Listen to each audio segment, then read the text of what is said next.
So current electricity, define electric current. How do we define electric current? That is the rate of flow of charge, यानी कि how much amount of charge is flowing per unit time. Then we have coulomb. Coulomb की definition होती है ampere second. It is actually the unit of current, unit of charge, ठीक है. And if they ask in the exam to define coulomb, that is just ampere multiplied by second, ठीक है. So we know कि 1 coulomb is 1 ampere multiplied by 1 second, right?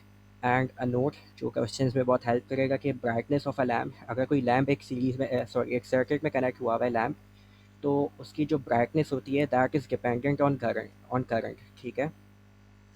तो generally जब हम किसी circuit में वोल्टेज बढ़ाते हैं, यानी एक हायर वोल्टेज की बैटरी लगाते हैं, तो उसमें उसकी ब्राइटनेस इसलिए ज़्यादा होती है क्योंकि उससे फ़्लो होने वाला करंट ज़्यादा होता है, राइट. क्योंकि V equals to I R होता है ना, तो अगर मैं वी को बढ़ाऊँगा तो आई भी बढ़ेगा व्हेन रेजिस्टेंस इज कांस्टेंट, ठीक है. Then we have quantisation of charge. What do you mean by quantisation? के चार्ज जो होता है that is always an integer multiple of the elementary charge. And what is the elementary charge? That is the charge of one electron, ठीक है. एक electron पे कितना charge होता है, दैट इज उसका इंटीजर मल्टीपल होगा किसी ऑब्जेक्ट पे कोई चार्ज. तो फॉर एग्जांपल मैंने यहाँ पे एग्जांपल दी है कि अगर एक ऑयल ड्रॉप है या कोई भी ऑब्जेक्ट हो सकता है, उसके ऊपर चार्ज है 3.2 कूलम्स का, राइट. 3.2 कूलम्स का चार्ज है. And we have to determine the number of charge carriers. या प्रोटॉन भी हो सकता है, न्यूट्रॉन भी, इलेक्ट्रॉन भी हो सकता है. हम एज्यूम कर रहे हैं कि इस केस में जो चार्ज कैरियर है उसका चार्ज है, so one charge carrier has a charge of 1.6 times 10 की power minus 19 coulombs, ठीक है. So X charge carriers will have a charge of 3.2 coulombs, ठीक है. क्रॉस मल्टीप्लाई करके आंसर आएगा हमारे पास, that will be 3.2 divided by 1.6 into 10 की power minus 19, and that's going to give us the answer 2 into 10 की power 19, right? And what is this x की value? This is telling us the number of charge carriers present on the oil drop. मतलब oil drop के ऊपर इतने सारे electrons कह लो या charge carriers कह लो प्रेजेंट है, ठीक है, जिसकी वजह से वो एक चार्ज, उसके ऊपर एक चार्ज है, right. Next we have an example question के for example a charge of 10.2 coulomb flows through a conductor in 3 seconds, ठीक है. And we have to calculate the electric current. Now we know कि current is the rate of flow of charge, right. So I current, हमारे पास charge कितना है 10.2 Coulomb's, time is 3 seconds, और हमारे पास answer आ जाएगा 10.2 डिवाइडेड बाई 3, सो 3.4 एम्पेयर्स. ये यार क्या हो गया, या सो 3.4 एम्पेयर्स का आंसर आ गया हमारे पास करंट का, ठीक है. Next we have to determine the number of charge carriers flowing through the conductor in this time period. मतलब इन 3 सेकेंड्स कितने number of charge carriers flow कर रहे हैं थ्रू द कंडक्टर, ठीक है. नाउ देखो हमारा तो हम पहले कैलकुलेट कर लेते हैं कि टोटल चार्ज कितना फ्लो कर रहा है, ठीक है. एंड वी नो कि क्यू चार्ज जो हमें पता है ना, charge we know is 10.2 coulombs, ठीक है. एंड वी नो कि अगर एक चार्ज कैरियर का चार्ज है 1.6 इंटू 10 की power minus 19 coulombs, so X charge carriers will have a charge of 10.2 coulombs, ठीक है. इसी तरह क्रॉस मल्टीप्लाई करेंगे and that is going to give us an answer of 6.375 into 10 की पावर 19. इतने number of charge carriers flow कर रहे हैं इन 3 सेकेंड्स, ठीक है. यहाँ तक कोई क्वेश्चन है किसी को?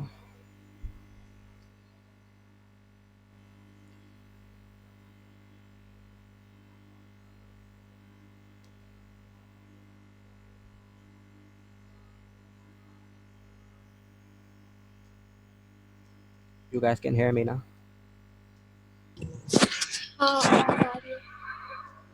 ठीक है, नो क्वेश्चन, ठीक है.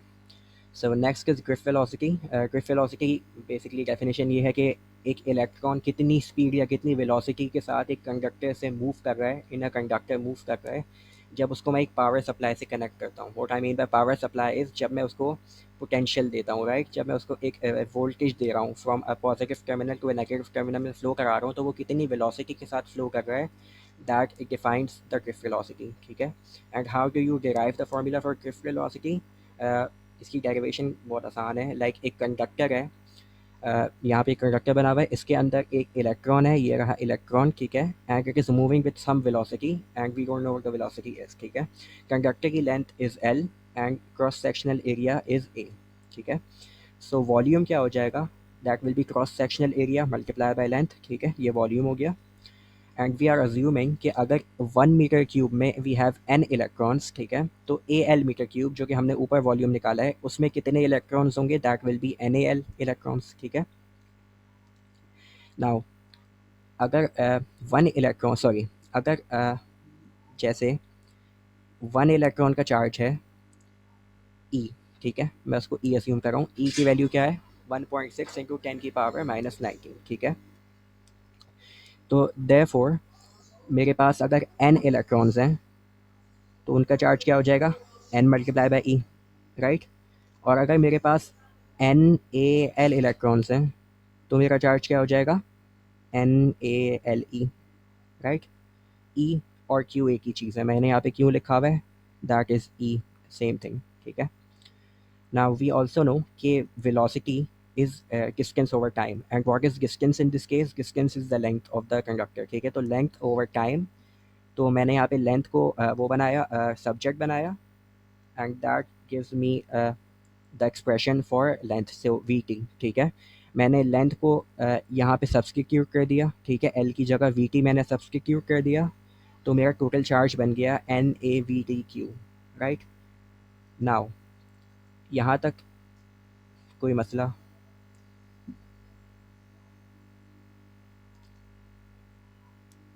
आई एम में कोई मसला नहीं है यहाँ तक। तो देन अब करंट क्या होता है? Current is the rate of flow of charge.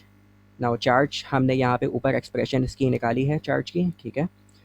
So total charge N A V T Q divided by time, ठीक है? टाइम और टाइम ऊपर नीचे दोनों कैंसिल हो गए and I get the answer I equals to n A v Q, या फिर और I equals to n A v e भी कह सकते हैं, नेव, I remember it like that, ठीक है?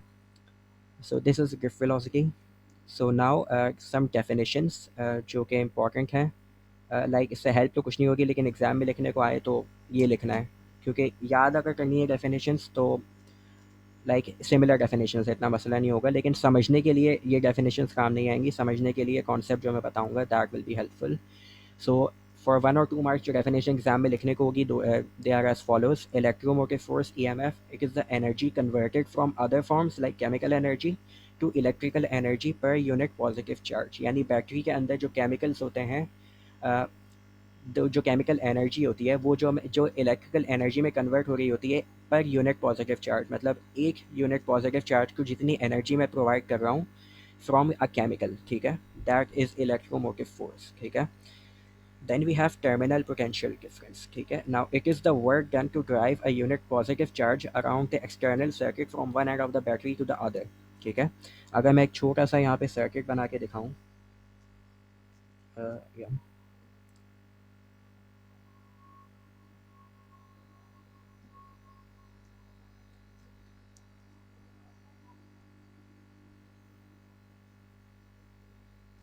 whatever, so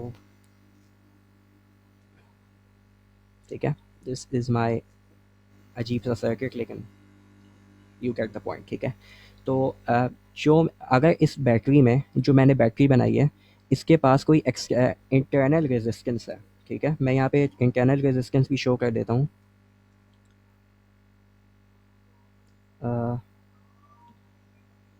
लाइक दिस, ठीक है? This is my internal resistance. उसको शो करने का स्टैंडर्ड ये होता है कि मैं एक रजिस्टर बना के उसको डॉटेड बॉक्स में कर दूँ, and this is my battery, ठीक है? ये मेरी पूरी बैटरी है, इसके अंदर इंटरनल रेजिस्टेंस है, ठीक है? तो जब इसमें से करंट फ्लो करेगा तो कुछ ना कुछ, मतलब फॉर एग्जांपल मैंने इसको 10 जूल्स की एनर्जी प्रोवाइड की एक चार्ज को, ठीक है? I provided 10 joules of energy to one charge, ठीक है?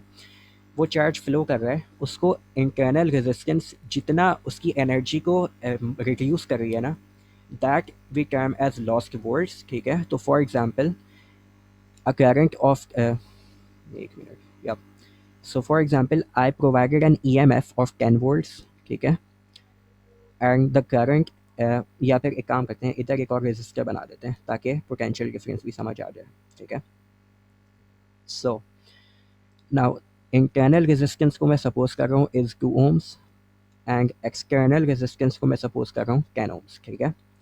सो मेरा करंट फ्लो, पहले तो हम करंट कैलकुलेट कर लेते हैं कि करंट इस सर्किट में कितना है। तो इस सर्किट की टोटल रेजिस्टेंस इज 10 + 2 यानी कि 12 ओम्स, ठीक है, and voltage is 10। So V equals to I R से कैलकुलेट हो जाएगा, I equals to 10/12, right. So 10/12 is 0.83 amperes. नहीं, मैंने 10 जूल्स पर सेकंड नहीं कहा, मैंने कहा 10 जूल्स पर कूलम,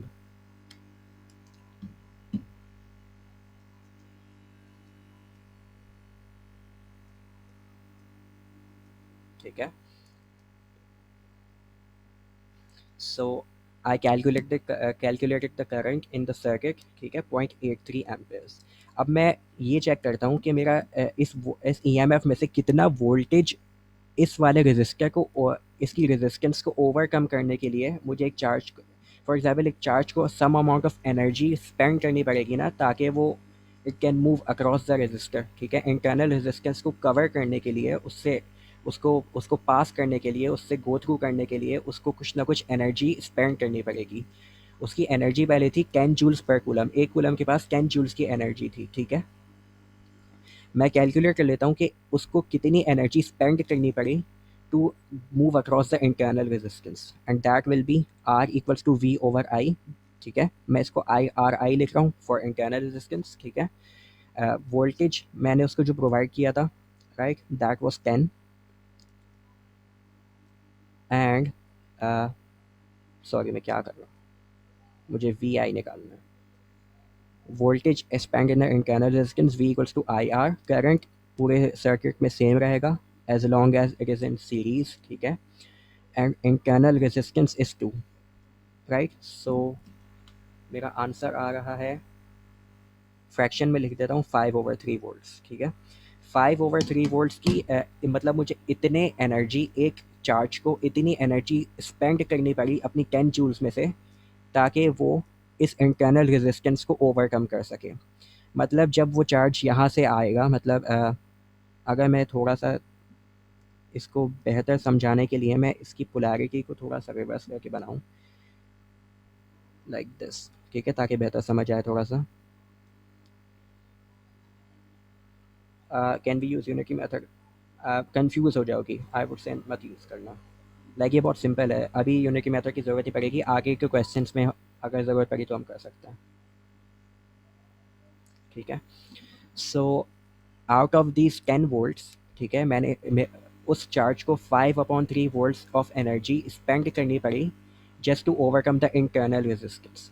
मतलब जब वो चार्ज यहाँ से निकलेगा, राइट, तब उसके पास कितनी एनर्जी होगी, that will B 10 - 5/3, right. So 10 - 5/3 is 25/3, ठीक है।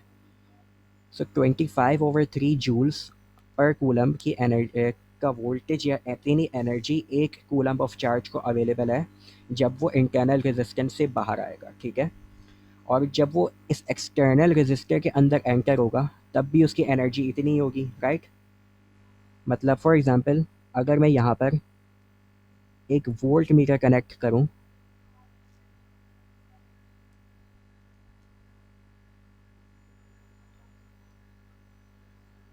राइट, ये एक वोल्ट मीटर है, तो जब 25/3 जूल्स पर कूलम की एनर्जी के साथ ये यहाँ से एंटर हो रहा है, तो at the right side of the resistor इसके पास कितनी एनर्जी है, 25/3।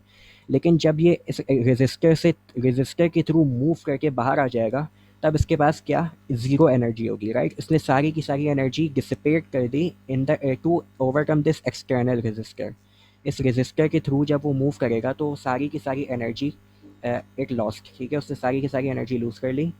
तो यहाँ पर उसके पास होगी ज़ीरो। जब वो एंटर हो रहा था उसके पास थी 25/3।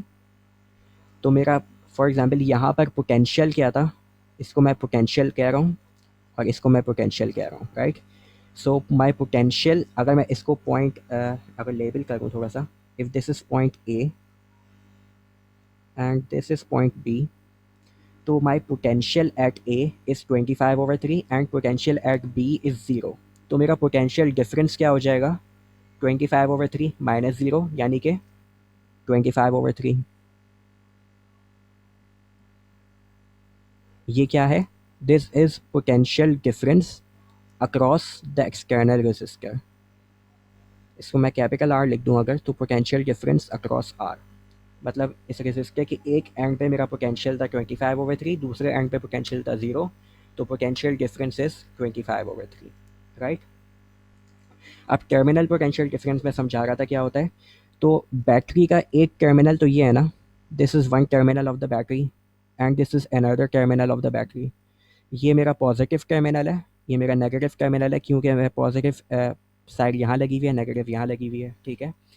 तो ये कितनी एनर्जी के साथ यहाँ से निकला था, अभी थोड़ी देर पहले बात हुई थी, 5/3 जूल्स पर कूलम तो स्पेंड हो गई थी इंटरनल रेजिस्टेंस में। सो 25/3 जूल्स पर कूलम या वोल्ट्स की एनर्जी अवेलेबल थी यहाँ पर। लेकिन जब करंट वापस आ रहा था तो यहाँ पर इसके पास ज़ीरो एनर्जी थी, क्योंकि सारी की सारी एनर्जी यूज़ हो गई इन द एक्सटर्नल रेजिस्टेंस। तो दिस 25/3 माइनस ज़ीरो, अगर मैं यहाँ पर थोड़ा सा इसको साफ करूँ, अगर यहाँ से इससे बनाता हूँ, अगर मैं यहाँ पर एक वोल्ट मीटर कनेक्ट करूँ लाइक दिस,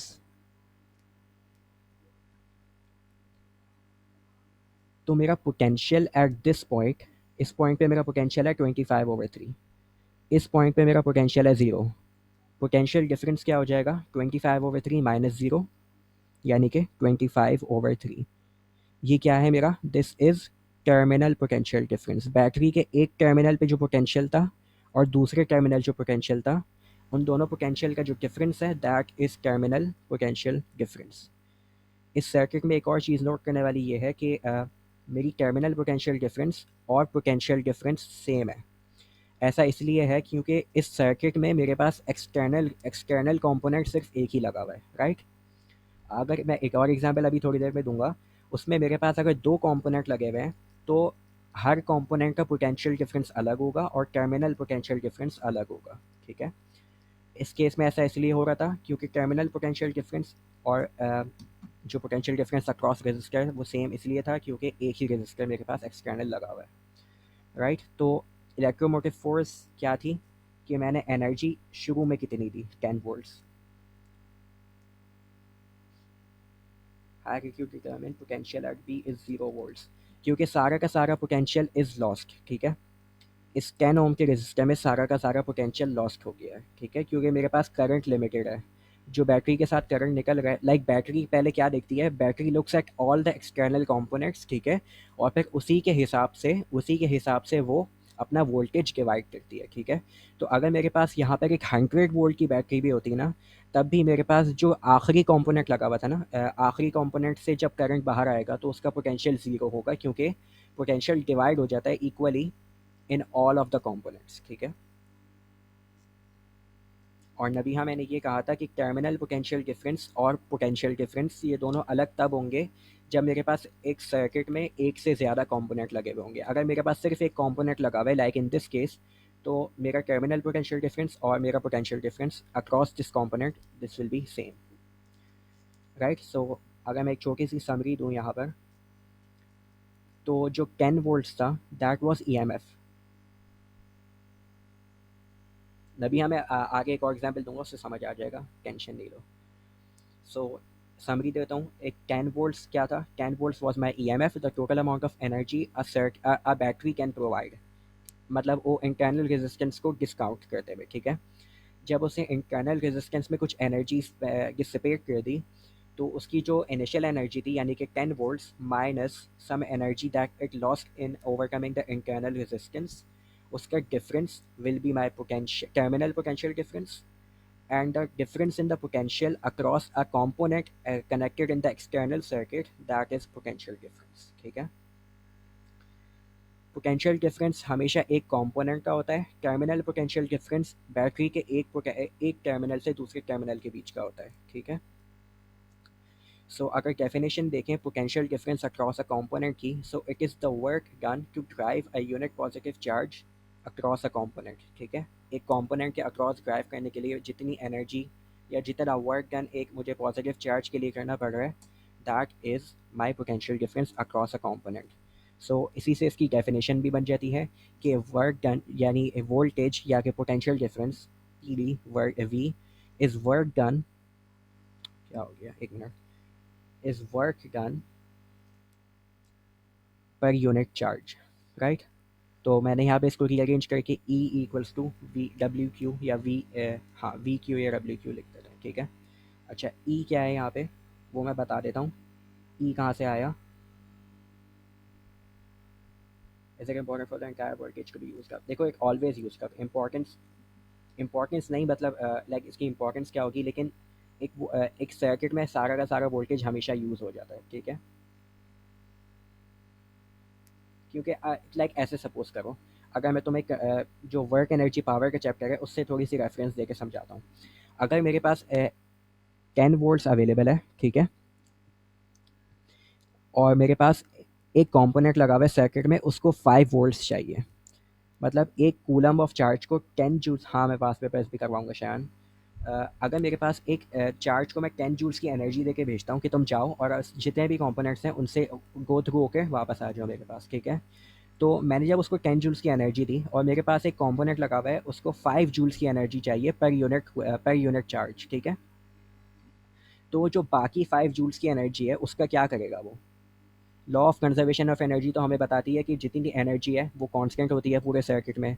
यहाँ पे हम देख रहे हैं कि एनर्जी अचानक से कम हो गई, तो वो जो एनर्जी कम हुई है, जो एनर्जी लॉस्ट हुई है 5 जूल्स की, वो कहाँ गई। तो इसका सिंपल जवाब ये होगा कि जितनी एनर्जी थी 5 जूल्स की वो सारी की सारी यूज़ हो गई इन overcoming the resistance of the wire. उस वायर की कोई ना कोई रेजिस्टेंस होगी ना, वरना और किसी तरह तो law of conservation of energy को फुलफिल करने का और कोई तरीका तो नहीं है ना। राइट, और यही हमारा कर्शॉफ्स का सेकंड लॉ बताता है कि एक सर्किट में मेरे पास मैं जितनी एनर्जी देकर भेज रहा हूँ उसको एक कूलम ऑफ चार्ज को, तो that will be equal to all of the energy of all of the components in that circuit, मतलब उस सर्किट से घूमने के बाद वापस जब आएगा तो उसका सम ज़ीरो होगा। ठीक है, दैट इज कर्शॉफ्स सेकंड लॉ।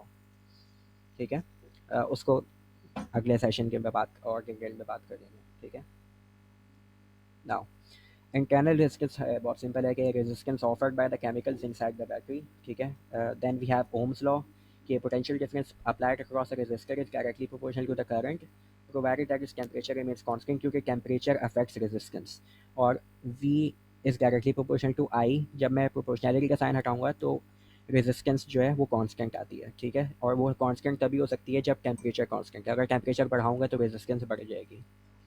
ठीक है, okay, now note, EMF is terminal potential difference plus loss volts. अभी बात हुई थी कि मेरी EMF क्या है, जितनी एनर्जी मैंने एक चार्ज को देकर भेजा, लाइक 10 जूल्स, जो 10 जूल्स पर कूलम की एनर्जी जो मैंने अभी ऊपर एग्जाम्पल में दी थी। टर्मिनल पोटेंशियल डिफरेंस क्या था कि जितनी एनर्जी उसने इंटरनल रेजिस्टेंस में लूज़ कर दी, राइट, वो माइनस कर दूँ मैं अगर EMF से, तो मेरी इंटरनल रेजिस्टेंस में जितनी जो मेरी टर्मिनल पोटेंशियल डिफरेंस आ जाएगी। राइट, तो मैं ऐसा लिख सकता हूँ ना, साइड में अगर लिख के बताऊँ कि EMF minus energy lost inside the internal resistance, उसको मैं लॉस्ट वोल्ट्स लिख देता हूँ। तो जितनी एनर्जी बची that will be the my terminal potential difference. Right, that will be my terminal potential difference. Rearranging the equation, EMF क्या हो जाएगा, टर्मिनल पोटेंशियल डिफरेंस, इसको मैं कैपिटल V लिख देता हूँ, प्लस लॉस्ट वोल्ट्स।